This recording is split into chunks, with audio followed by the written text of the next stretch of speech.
咁啊，嚟緊我哋第5、第6份筆記咧，會同大家睇一個非常之重要方程，叫做二次方程。簡單啲嚟講咧，我哋會用呢個方程嚟區分係初中定係高中嘅。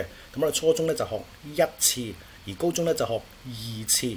咁其他你所有見到嘅方程咧，其實都係由佢哋衍生出嚟嘅啫。好啦，先同大家睇下最簡單嘅例題第一先啊。而家大家見到呢度有個方程嘅，咁啊方程或者我哋講下咩叫方程啊。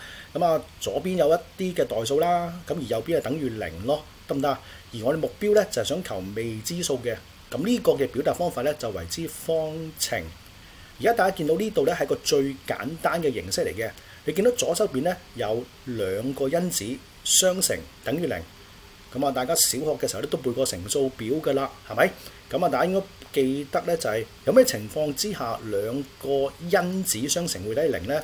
咁就應該係其中一個等於0咯，得唔得啊？好嗱，而家我首先咧就假設第一個因子等於0先，咁你暫時當睇唔到呢一個啊。咁嗱，你抄咗落嚟之後咧，咁而家你就見到咧，我哋就將一個好似高年班嘅方程，就降格到咧就變成係初中嘅1次方程。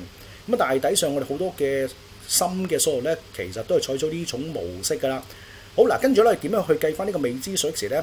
咁其實成件事咧又重複緊咧大家嘅主項變換，係啦，嗰5步啊嘛，係咪？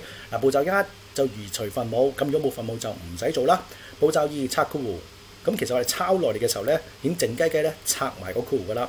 咁步驟3咧，幾乎條條數都要做㗎啦。咁我哋會做移項嘅，咁我哋將冇主項 x 嗰一項咧，即係呢個負1啦，咁咧就移咗過去另一邊。記住個台仔移去另一邊嘅時候咧，正負要調轉啊。好，第4步咧就抽公共因子，咁條數太淺啦，冇得做啦，係咪？好啦，第5步啦，咁第5步咧就做除數。而家你想揾嘅未知數 x 隔離咧係有個常數喺度嘅，咁你將呢個咧搬去隔離，避個1去除就可以啦。即係擺喺分母度啊。好，做完呢個之後咧，其實仲有另一個可能性嘅，咁就可能就係隔離呢一個因子咧係0。咁你就將成件事咧就重複咗一次，咁應該好輕鬆咧就計到成3嘅。嗱，徒仔你留意下，而家我哋寫緊嘅呢2個咁簡單嘅方程，中間咧有一個好重要嘅連接詞叫做或字。